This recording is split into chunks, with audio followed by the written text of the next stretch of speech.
A former local teacher is suing his former boss. Well, you can't remember something? Blame it on the internet and those oh-so-convenient search engines. A new study out of Columbia University finds we are more likely to forget things we know we can find on the internet. Try to get into the air conditioning as much as possible. Yeah, you know, our jobs take us outside sometimes, so we know exactly what it's like to be out there. For those of you who do work outside or just going outside to enjoy it, make sure you do drink lots of water and find that shade when you can. Just got to be careful. Thanks, Trent. Yep.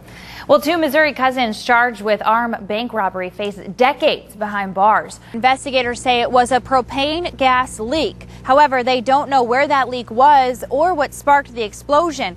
And what an explosion it was. Take a look here. Not only are there pieces of the couple's home in their driveway, that concussion damaged homes 1,000 feet away. I talked to almost everyone in Marshall County's government that could have authorized that verbal agreement.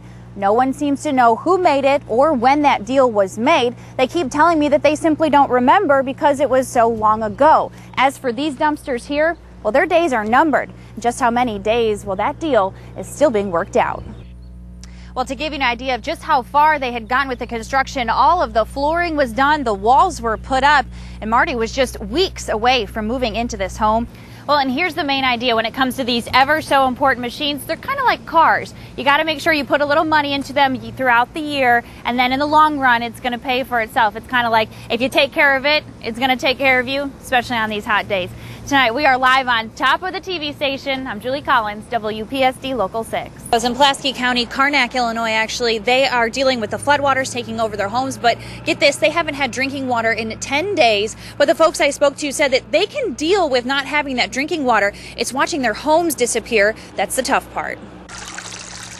This water shouldn't be here, and these homes shouldn't be waterfront property.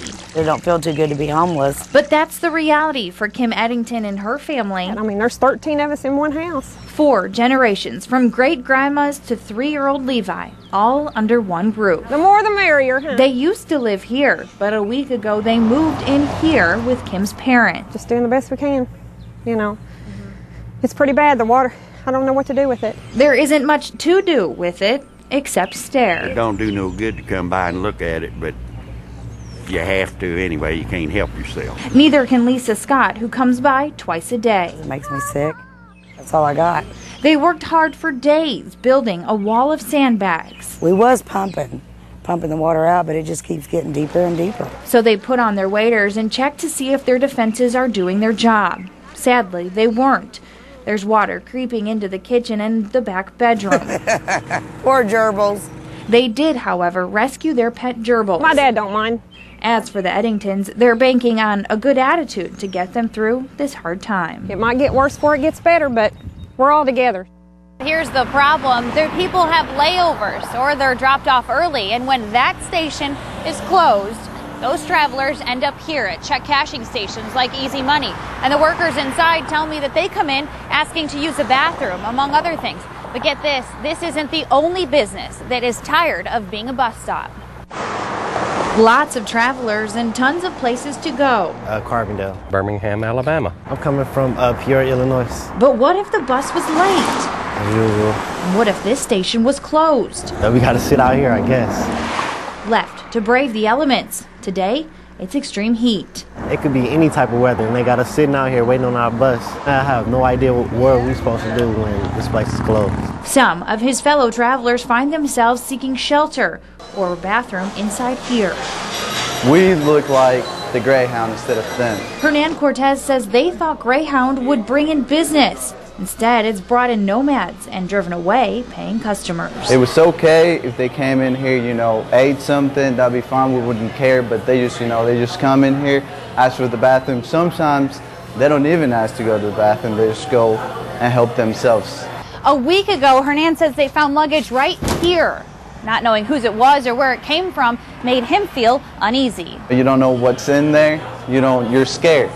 You don't know what you can find in those bags. And Cortez doesn't think it's their responsibility to take care of the waiting travelers. Neither does Julius. It's Greyhound's responsibility to take care of us, not the neighbors around. After all, they did purchase a Greyhound ticket.